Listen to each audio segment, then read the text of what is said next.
prazer, mas é privilégio. Prazer é algo que dá de forma individual.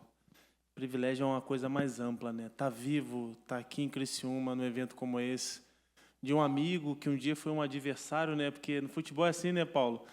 A gente tem adversários que se tornam amigos, né? E às vezes tem companheiros que não são amigos, né? E às vezes um adversário se torna amigo. E é um prazer estar aqui, podendo desfrutar de uma noite como essa. E espero contribuir de alguma forma para que as pessoas possam sair daqui diferentes, né? Melhores, né? Evidente. Sem dúvida, eu acho que só a tua presença aqui já diz muito do que era o Encontro de Gigantes. Eu converso, né, sempre falei com a minha esposa Aline, quando Deus colocou o sonho do Encontro de Gigantes no nosso coração, o primeiro nome que veio na nossa cabeça sempre foi o seu. Então, assim, a gente está muito feliz e muito contente. Muitas pessoas mandaram mensagens para a gente, muitas pessoas, né, para perguntar alguma coisa para ti. E, assim, a pergunta que mais veio, depois de tudo que tu viveu, nós sabemos, né, tu é sobrevivente da queda do acidente, da queda do avião da Chapecoense, sobreviveu toda aquela tragédia, perdeu muitos entes queridos. Depois de tudo aquilo, qual foi a maior lição que tu teve da tua vida depois de tudo que aconteceu? Acho que a maior lição que ficou para mim, primeiro que eu vivi algo muito especial na Chapecoense naquele momento. Éramos um clube de Santa Catarina, todos falaram que era pequeno, numa cidade pequena. Eu saí do Santos para vir para Chapecoense em 2015. Todo mundo falava que ia cair, que a Série A era um campeonato de times de capitais, times de massa. E eu fui para Chapecoense por conta de um projeto, de um presidente corajoso, de pessoas corretas. Hoje eu olho para o Criciúma e eu vejo muito aquilo que eu vivi lá. Uma sinergia, onde não importa o que os outros pensem, o que importa é o que a gente acredita, que é o que faz acontecer a coisa. Então, tudo que eu vivi ali dentro da Chapecoense, as histórias, o projeto que foi feito para que aquele clube, mesmo com as dificuldades que tinha financeira, porque a Série A é um caminho extenso. A Série A é um encontro de gigantes. Verdade, é tenso, viu? E eu vivi coisas maravilhosas ali que eu pude entender que o gigante está dentro de cada um de nós. Não é a estrutura que vai ser maior, que vai te colocar no topo. Não é o salário, a estrutura, o salário, isso tudo ajuda, mas o você querer, o você se dedicar, o você pagar o preço, o você fazer daquele ambiente com menos estrutura o melhor ambiente possível e você se dedicar um pouco a mais, isso faz com que você obtenha resultados assim extraordinários. Então, o que eu vivi lá foi uma lição muito grande de entender que as pessoas são aquelas que fazem a diferença ainda hoje. Você pode viver na melhor estrutura do mundo.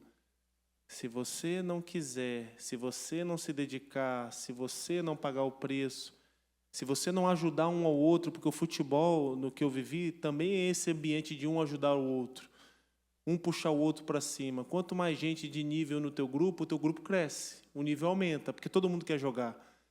E o que eu vivi na Chapecoense foi um ambiente de lealdade, de grandes jogadores, simples, humildes, mas que queriam vencer. E por eles querer terem esse objetivo de vencer na vida, mesmo todo mundo no Brasil inteiro falando, vai cair, é pequeno. Série A é Flamengo, é Corinthians, é Inter, é Grêmio.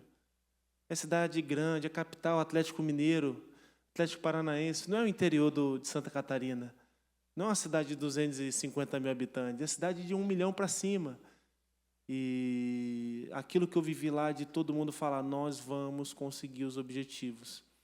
Eu acho que isso é o que mais me marca, assim, de entender que tiveram pessoas que pegaram na minha mão e falam, vamos junto?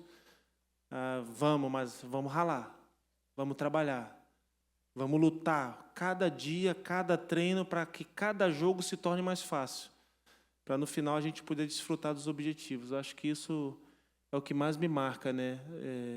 De poder ter chegado num clube muito simples, muito humilde. Quando eu cheguei na Chapecoense, para vocês entenderem, o clube não tinha academia. Fazíamos academia numa academia no centro da cidade, para depois ir para o CT, onde só tinha os campos. E eu lembro que eu estava vindo do Santos, eu pensei, cara, no Santos tem tudo, cara. Tem academia, tem banheiro, tem sauna, tem campo sintético. E nós estamos contra esses grandes que têm grandes estruturas. Mas aí fica marcado na minha mente, né? Com a estrutura que a gente tinha, com a camisa que não era uma camisa tão relevante no cenário nacional. A gente conseguiu chegar mais longe. Então, o que mais me marca é essa saudade de entender que eu convivi com pessoas que partiram dessa vida, mas foram pessoas especiais. Pessoas que pagaram o preço, me fizeram pagar o preço. Hoje, em Chapecó, as pessoas, em muitos momentos, falam: poxa, Neto, você foi um dos melhores, se não foi o melhor zagueiro que passou aqui. Se eu fui alguma coisa lá, porque tiveram pessoas que me fizeram ser. E esse convívio em comunidade, esse convívio de um ajudar o outro, esse convívio de um acreditar no outro, esse convívio de um também puxar a orelha do outro para o crescimento do outro, isso me faz ter uma saudade tremenda e me faz entender que tudo que eu vivi foi bom demais, né? E ficou marcado na história. Sem dúvida, eu acho que faz muito sentido, né? Salva de palmas. Eu acho que faz muito sentido tudo que você disse, né? Eu tive o privilégio de enfrentar aquela Chapecoense de 15, 16, realmente era algo sobre-humano, mas eu queria saber, tu acha que o ambiente da Chapecoense, as pessoas que formavam aquele ambiente da Chapecoense, forjou o teu caráter a te tornar um atleta melhor, uma pessoa melhor, um pai melhor? Eu acho que sim, eu acho que sim. E a formação de caráter naquele momento passa muito pela direção do clube. As pessoas que se foram naquela tragédia, que montaram aquele elenco, Maurinho, Cadu, o próprio presidente Sandro Palaoro, eram pessoas que elas não contratavam somente atletas bons, elas tinham uma ótica diferente do futebol. Eu sempre falo isso, a Chapecoense foi montada com atletas que jogaram Série A. Por exemplo, eu vim do Santos, o Protiego era a base do Grêmio, o Denejo era a base do Grêmio, mas jogou no Curitiba. O Ananias jogou no Cruzeiro, no Palmeiras. Kleber Santana jogou no Criciúma, jogou no Avaí, jogou no São. Então, a grande parte daquele time eram de jogadores que já tinham jogado a Série A do Campeonato Brasileiro em grandes clubes que talvez não despontaram para um sucesso maior.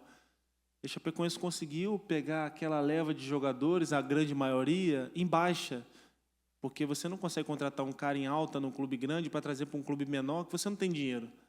Não tem como bancar, tem que esperar ele estar no pior momento para você trazer ele. Então, eram pessoas que tinham uma fome que eu tinha, a fome de vencer que eu tinha. Eu tinha jogado no Santos, cheguei final de 2012, 13, 14, e em 2014 nós perdemos para o Ituano a final de Campeonato Paulista e eu perdi um pênalti. Eu tinha um contrato de renovação tranquilo, onde eu ia ganhar um baita dinheiro, uma luva maravilhosa, e eu perdi o pênalti na final e aquilo me tirou do Santos. E me levou para a Chapecoense. Então, quando eu perdi um pênalti, o Paulo está aqui, foi jogador de time grande, você perder um pênalti, um gol decisivo que te faz perder um título, você é super julgado. Fica marcado. Fica marcado. E quando eu vim para a Chapecoense, eu vi com muita gente falando, vai cair. Não é jogador de nível. E muita gente que foi para a Chapecoense, como eu, foi com o mesmo pensamento de, não deu certo lá, mas eu tenho o meu valor. Eu tenho o meu valor. E você ter o seu valor e aplicar e dar o seu melhor no pior momento é muito difícil. Porque nós somos humanos ainda. A gente sente algumas coisas. Eu sou um cara muito ligado à fé, sou um cara cristão que gosta de falar de Deus e eu sei que Deus está em todos os momentos. No momento bom da minha vida, no momento ruim também. Então, quando eu vim para a Chapecoense, eu vi com aquela sede de falar, eu não sou aquilo que os outros falam, eu sou aquilo que Deus me forjou a ser. Eu sou um bom atleta, eu sou um ótimo jogador e vou provar isso aqui. E eu acho que todo mundo que estava naquele grupo foi com essa mesma mentalidade de falar, eu sou bom e eu vou aplicar o meu melhor aqui. Então, quando existe essa sinergia de todo mundo entender que, cara, o meu momento ruim lá não significa que vai ser aqui. E para que ele não seja aqui na Chapecoense, eu tenho que treinar muito. Eu tenho que me doar muito. Eu tenho que ralar muito. E isso de treinar muito, de dar o seu melhor, todo mundo faz. Todo mundo faz. Quando você está num campeonato de Série A, numa Chapecoense, você enfrenta o Palmeiras, aí você sai e enfrenta o Flamengo. Aí você volta e enfrenta o Grêmio. Aí você sai e vai para o Atlético Mineiro. Aí o jogo mais ou menos naquela época era um Avaí, que era o clássico. Mais ou menos. e com obrigação de ganhar. E de, no mínimo, fazer teus 45 pontos para você ficar tranquilo. Só como é que faz 45 pontos se você é o menor dos menores? Se você joga em casa contra o Inter, a torcida do Inter lota. Se você pega o Corinthians, lota. Se você vai jogar na Arena da Baixada com o Atlético Paranaense, é difícil. Como fazer isso? Fazendo sempre um pouco mais. Para os jovens que querem ser atleta ou querem ser alguma coisa na vida, façam sempre um pouco a mais. Tenham paixão por aquilo que vocês escolheram para a vida de vocês. Se é no esporte, sejam o melhor. Não o melhor daquilo que todo mundo faz. Faça um pouco a mais. Se é para ser um médico, fazer uma faculdade, estuda um pouco mais. Vai valer a pena lá na frente. Então, acho que tudo aquilo que eu vivi lá, eu vivi com pessoas que sempre queriam algo a mais. Desde o presidente, como o presidente que faleceu falava, do presidente ao roupeiro. Se todo mundo der o seu melhor, eu tenho certeza que a gente vai conseguir os grandes resultados que a gente espera, do presidente ao roupeiro. Então, todo mundo é importante. E eu pude viver aquela ambiência de todo mundo ser importante de verdade. Até o rapaz que cortava grama na Chapecoense, que está lá até hoje, quantos jogos a gente falava, Chiquinho, gramado baixo, molha bastante, porque o nosso CT, o gramado é baixinho, é rápido, a gente treina com esse tipo de gramado. Ganhamos jogos assim. Treinando num tipo de gramado, onde no jogo era o mesmo tipo de gramado, a Arena Condá sempre foi um tapete, e a importância do cortador de grama, fundamental. A importância de um médico para tirar ou te colocar no jogo, fundamental. A importância da tia que limpa o vestiário, antes do jogo limpando e falando, vamos ganhar o jogo hoje, vamos, te passando uma energia positiva, fundamental. Então, eu vivi ali com pessoas que me colocaram para cima, me impulsionaram a ser quem eu fui dentro do futebol e quem eu sou hoje. E eu sou grato a Deus por cada um daqueles que eu tive essa convivência. Maravilha, e que lição, né? Nós que vivemos do esporte muitos anos, muitas vezes você está no palco, você está todo mundo te vendo, mas a gente às vezes não dá a devida importância para o cara que corta a grama, para o cara que arruma o teu material, para a tia que faz o lanche, né? Para o cara que enche as bolas, o roupeiro. Esses caras, eles também têm uma importância muito grande dentro do esporte. Que bacana a gente ver um campeão como você está ressaltando isso, né? E reafirmando que no processo de conquista, no processo de vencer, todos têm o seu peso, todos têm uma importância muito grande. Agora, capitão, falar de ti e falar da Chapecoense, não falar da tragédia, é uma coisa que a gente não consegue separar as duas, né? Eu acho que existe uma Chapecoense antes da tragédia e uma Chapecoense pós-tragédia. Muita gente mandou milhares, eu recebi, eu acho que na faixa aí de mais de 1000 perguntas eu recebi. As pessoas querendo saber quando aconteceu o acidente. Em algum momento do acidente, tu achou que tu morreu? Eu lembro perfeitamente tudo o que aconteceu, principalmente da queda do avião. E eu lembro que o avião desligou por inteiro, né? Eu tinha sonhado que eu caía do avião e ficava vivo na sexta-feira, o acidente foi na segunda. O avião desligou, eu pensei que o avião estava descendo, né? Falei, o avião está descendo, né? Mas já gerou um desconforto na minha cabeça, né? Porque alguma coisa está errada. O avião não apaga todas as luzes e acende uma luz de emergência no chão. E você vê que naquele momento ninguém fala nada, todo mundo em silêncio. Eu só lembro da minha oração, eu orei muito aquele dia. Eu orei muito, eu estava do lado do maior artilheiro do clube da história, que era o Bruno Rangel, meu irmão. Um baita fazedor de gol, que era quietinho na dele, falava muito pouco, mas dentro da área resolveu muitos jogos para a Chapecoense. Eu lembro que eu olhei para ele, ele me olhou, ele fez uma oração, a gente precisou orar, e eu só lembro de eu falar, Jesus, eu sei que tu faz milagres, nos ajuda. Eu pedia tudo para nós. E hoje eu vejo que nós tínhamos um ambiente tão bom e tão familiar que até no meu momento de angústia eu pedi por todos, porque na minha ótica eu sabia, ou viveremos ou morreremos. E mesmo entendendo e observando que a morte era algo que estava se aproximando da gente, eu sou um cara que sempre gostei de estudar Bíblia, me formei em teologia pós-tragédia, sempre gostei de estudar sobre fé. E naquela hora veio na minha cabeça, só existe um que pode fazer um milagre nas nossas vidas, é Jesus, que é o Filho de Deus. Ele é o nosso interlocutor, Ele é o nosso intermediador. E eu falava, Jesus, nos ajuda, pilota esse avião. Eu falava com a fé, mas o que eu via era o fim. Uma coisa é você falar com a convicção própria, outra coisa é você falar porque você sabe. Jesus pode, mas eu humanamente não posso.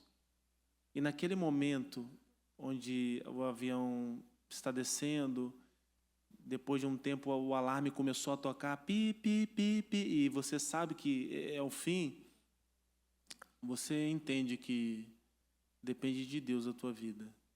Muito mais do que sempre dependeu. Porque a gente fala assim, se Deus quiser, vai acontecer. Eu peço a Deus que Deus me ajude, mas quando você vê o fim de perto, próximo, você tem mais convicção ainda da tua fragilidade humana, de quem nós somos de verdade. Porque a gente vê uma queda de avião e, ao mesmo tempo, a gente já vê alguém com muita saúde infartar do nada. Ele fala assim, mas aquele rapaz, ou com o Covid que veio para cá há pouco tempo, que levou gente com muita saúde, tu fala, não é possível. O cara foi embora. Então, aquele momento era o momento de fazer uma oração e pedir a Deus, mesmo fazendo uma oração através da fé do coração, mas os olhos carnais não enxergavam que eu poderia ter uma chance, né? Até porque eu orei, Jesus nos ajuda, pilota esse avião. Na minha ótica, ou nós viveremos, ou todos nós morreremos. E a minha última frase no avião, quando eu entendi que o avião ia bater, eu baixei minha cabeça e só chorava e falava, Jesus, se eu ficar vivo, eu vou falar que tu existe, porque eu sei que tu é real. Eu sei que tu é real. Eu sei no meu coração. Então, estar aqui falando isso para vocês é algo verdadeiro, não é questão nem de religião, de placa de igreja. Eu não gosto de religião, não gosto dessa briga eu gosto de falar de Jesus, porque Ele salvou a minha vida e salvou a de cada um que está aqui. O Filho de Deus, Ele pisou nessa terra com a missão de levar todos nós para o céu, para o encontro com o Criador. O Criador de todas as coisas, Ele quer esse encontro conosco. O Filho dele é esse cara que veio nessa terra, não fez maldade, foi santo, é santo, morreu de forma injusta. Se a gente for tentar fazer da fé uma história, a história de Cristo é essa, que Ele veio e morreu de forma injusta para pagar os nossos pecados. Então, a minha oração foi essa. E no fim, depois de muito tempo, acordei, dia 11 de dezembro, sem saber onde eu estava, porque eu já não lembrava do acidente. Minha lembrança era o treino que eu fiz antes do jogo do Palmeiras, que foi o último jogo nosso, que eu lembro que o Caio Júnior botou a maioria dos reservas para jogar. E para vocês terem noção, aonde a Chapecoense estava, 90% do time era reserva que jogou contra o Palmeiras. O Palmeiras tinha que ganhar para ser campeão brasileiro. Acabou vencendo de 1-0. Apertado, com um time que era 90% reserva. Porque na ótica do nosso treinador, nós vamos ter um jogo na quarta-feira na Colômbia. Eu não vou botar meu time titular para jogar contra o Palmeiras lá em São Paulo. E a Chapecoense ainda fez um jogo duríssimo. Então, é um privilégio, né? É um privilégio participar daquele ambiente. É um privilégio estar aqui hoje contando para vocês um pouquinho da minha história. E as coisas que eu me lembro foram essas, né? De entender que Deus poderia nos dar a vida de forma geral, para mim e para todos que estavam ali, nos livrar da morte, até porque o acidente foi uma noite chuvosa, então você nem sabe o que está lá fora, você não sabe onde é que está. Num lugar escuro, onde você não enxerga nada, você só sabe que tem acontecendo alguma coisa de ruim. E ao mesmo tempo que eu pedi a Deus pela vida de cada um que estava ali dentro, eu sabia que a morte era iminente, e hoje eu estou aqui contando essa história para vocês. Uau!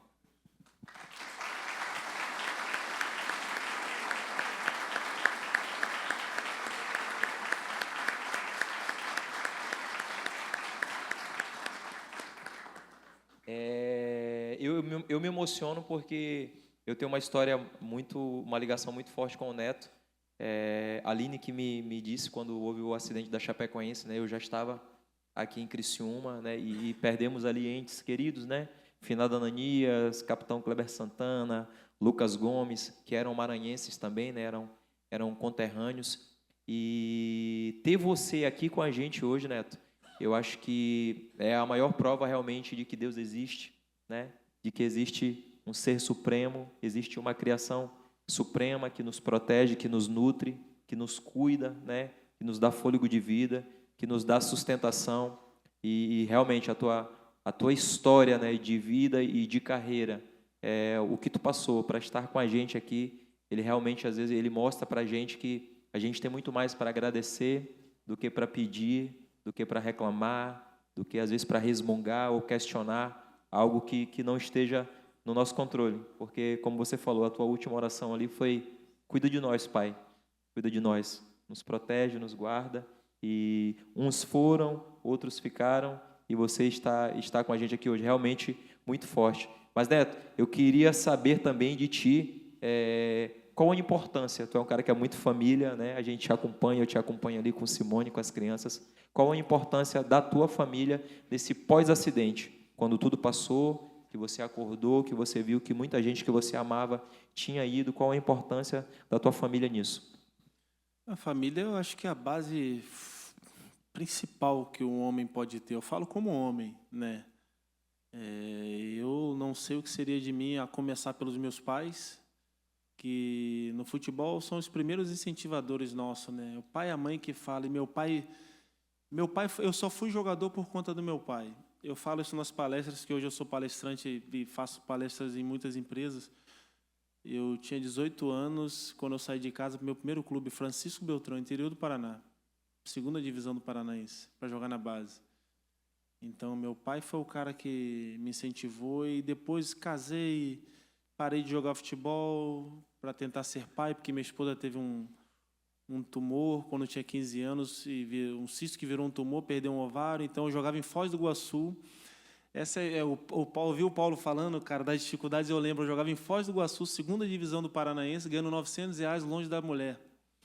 Minha esposa ia ver um jogo meu, foi ver um jogo, sentiu dores abdominais, um cisto no outro ovário. E eu falei, vou parar de jogar bola. Larguei o futebol. E voltei para a cidade da minha esposa, lá em Francisco Beltrão. Morei com a minha sogra de favor. Minha sogra, uma empregada doméstica, o pai da minha esposa abandonou ela, então morava eu, minha sogra, minha esposa, o irmão da minha esposa com a esposa, mais a minha outra cunhada, numa casinha de madeira simples, com tudo muito simples, e não passávamos fome, mas passávamos vontades, né? E minha esposa engravidou de gêmeos com ovário. E no aniversário de 1 ano dos meus filhos, eu falo isso só nas palestras. Meu pai pegou um avião, foi lá do Rio de Janeiro para o interior do Paraná. Ele e minha mãe fizeram a festa, e meu pai colocou na minha cabeça que eu tinha que me dedicar ao futebol, porque eu saí de casa para jogar futebol. E ele falava que eu tinha potencial para jogar num time de Série A. E eu pensava, meu pai é louco. Eu estou na segunda divisão do Paranaense, nem quero mais jogar bola. Ele está falando que eu tenho condição de jogar num time grande. Isso que meu pai fez comigo em 2008. Aniversário de 1 ano dos meus filhos, onde eu não tinha R$ 1 para comprar uma coca. Meu pai pagou toda a festa. Botou na minha cabeça que eu tinha que voltar e botou na minha cabeça que eu tinha que dar a vida no futebol. Ele não falou para mim, volta a jogar, ele falou assim, mergulha de cabeça nisso, cara. Treina não para ser um jogador qualquer, treina para chegar cada vez mais longe. Paga o preço, cara. Você tem potencial, ele falava, você tem potencial de jogar uma Série A, mas você tem que mergulhar de cabeça nisso. Não é só treinar, é mergulhar de cabeça. Aí foi quando a minha chave mudou. Voltei a jogar em Francisco Beltrão, de Francisco Beltrão fui para o Cianorte, do Cianorte fui para o Guarani, do Guarani fui para a final com o Santos me comprou do Guarani, do Santos eu vim para a Chapecoense. A importância da família, a começar pelos meus pais, que me incentivaram lá. Depois a minha esposa, que entrou nesse processo, quando eu saí de Francisco Beltrão e falei, tem uma proposta do Cianorte para ganhar R$ 1.200. Ela falou, vai atrás do teu sonho, que eu não vou te abandonar. Eu e teus filhos, a gente vai estar aqui. E minha esposa cobriu isso, ficou lá em Francisco Beltrão e eu lá em Cianorte, mandando R$ 1.000 para ela e ficando com 200. Tudo muito duro. Tem hora que dá vontade de dizer, fala assim, cara, mas eu estou aqui, como é que eu vou chegar? E num campeonato paranaense, o Guarani de Campinas estava na Série B, na época o treinador era o Oswaldo Alvarez Vadão. Me ligaram, eu machuquei o joelho, rompi o ligamento, voltei em tempo recorde a treinar em 5 meses, o Guarani me comprou em 2009. De lá, depois eu fui para o Santos e fui para a Chapecoense. Se não é a família, não chega. Os pais que estão aqui, as namoradas e os meninos que querem ser atletas, se vocês não ajudarem, não chega. Porque a família é o maior centro de apoio que um ser humano tem. Às vezes o ser humano pode ter o apoio de todo mundo de forma externa. Se internamente dentro da casa dele não tiver apoio, e quando eu falo apoio, eu não falo só apoio de vai estar tudo certo, apoio de cobrança. Meu pai me apoiou, mas ele me abriu os olhos como homem. Você tem potencial, mas você tem que entregar tudo. Você tem que fazer o melhor. Você não pode fazer o que todo mundo faz. Tem que poder fazer algo mais. E a gente estava até comentando sobre futebol, né? Não tem mais batedores de falta, porque ninguém também tem esse prazer de falar, eu vou ficar mais meia hora aqui. Às vezes acaba o treino, todo mundo quer ir embora, né, Paulo? Na nossa época, acabava os treinos, meu. A gente... O Instagram e o WhatsApp não deixam, né? E o cara que, às vezes, ele já quer captar a melhor foto para ele postar. Quando, na verdade, devia estar preocupado. Eu quero me aperfeiçoar a minha dificuldade. Eu corri muito atrás do futebol para começar de forma tardia. Então, eu sempre fui um cara que treinava mais. Eu sempre fiz um pouquinho a mais. E sempre identifiquei uma coisa dentro de mim. A minha dificuldade. Minha dificuldade é o passe, vou treinar mais passe. Aí, quando você vai para um time grande, qual é a sua dificuldade? Velocidade, por quê? Porque eu vou marcar os caras que são rápidos. Eu vou jogar uma Série A, eu vou marcar um Dudu, eu vou marcar um Gabriel Jesus na fase boa, vou marcar um Neymar no Santos. Se eu for muito lento, eu vou passar vergonha. Então, eu tenho que identificar as minhas valências, as minhas dificuldades e trabalhar. E isso, sem a família apoiando, você não chega. Então, acho que a família é o fator principal de desenvolvimento humano quando ele encontra esse apoio dentro de casa, esse apoio, essa cobrança, porque a cobrança também é um apoio. A cobrança é o primeiro apoio de abrir os olhos da gente, né, dentro de casa, né? E eu acho que sem a minha família eu não seria o que eu fui, não seria o que eu sou e a vida não seria a mesma para mim. Talvez tivesse um vazio do tamanho daquilo que Deus colocou, que é a família na vida do homem. Maravilha, maravilha. Importantíssimo isso, essa questão da família. Eu também penso na mesma linha. Nós temos um caso aqui, que são amigos nossos, que é do Rafa Silva, jogou no Criciúma, está jogando agora no mundo árabe, né? Tem a tia Amanda, que é uma cuidadora, é uma leoa, como a gente fala na linguagem do futebol, está sempre protegendo, está sempre cuidando de todo o bastidor. Ela não vai para o palco, mas ela está sempre cuidando para que o Rafa brilhe e vai muito no encontro do que você disse, da importância de você ter uma base sólida, de você ter uma base constituída para que você vá lá brilhar, mas que existem ali anjos, né? São anjos que estão segurando a base, que estão intercedendo e estão cuidando de você. Capitão, muito obrigado. Nosso tempo é curto, mas vai ser sempre uma honra ter você aqui em Criciúma, ter você no Encontro de Gigantes. Eu tenho certeza que muito do que você falou aqui é uma semente que está plantada no coração das pessoas, né? Então foi um prazer imenso receber você aqui conosco.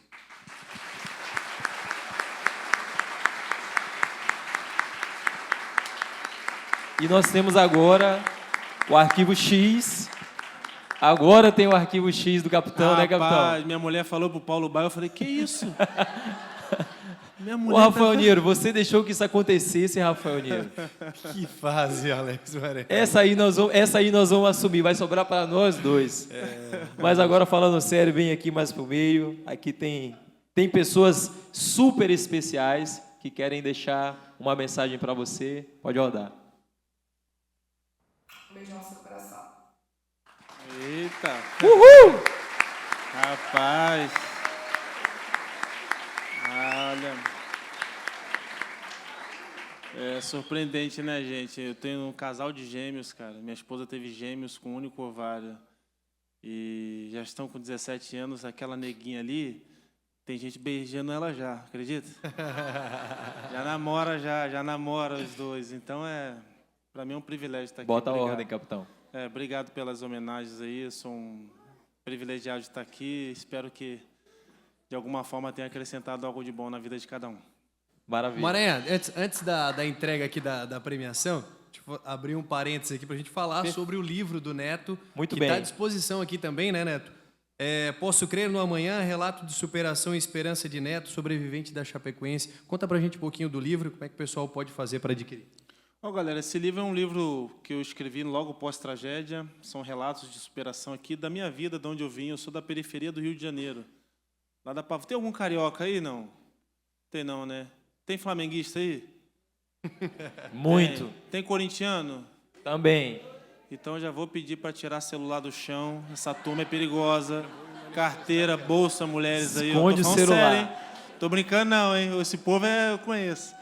Mas isso aqui é um relato da minha vida, de tudo que eu vivi, de onde eu vim, a minha origem, como eu consegui vencer no futebol, através de família, através de pessoas, através da fé. E eu trouxe 30 exemplares aqui, eu vou vender a R$20 aqui, isso aqui para abençoar a vida de vocês aqui. Paga no Pix aí, quem quiser pagar, se quiser depois não paga, paga fiado também, a gente faz isso. É mais uma forma de abençoar e levar um pouquinho da minha história para que vocês possam ler aí em casa. É isso. Maravilha, pessoal. Uma salva de palmas. Neto Zamp. Capitão, receba com muito carinho o troféu Gigante SC. Você faz parte da história do futebol catarinense. Você faz parte da nossa história. A nossa cidade, a comunidade de Criciúma, se orgulha de você. Eu sempre te disse isso, sempre que falamos. Essa cidade e essa região tem um carinho muito especial pela tua vida. Você faz a diferença no nosso estado. Eu acho que o futebol catarinense, o esporte catarinense, ele precisa de mais netos no meio, inseridos no contexto socioesportivo, inserido com a gurizada, inserido com as gestões. Eu acho que o esporte ele ainda carece muito de pessoas com o teu perfil, com o teu caráter e principalmente com a tua humildade.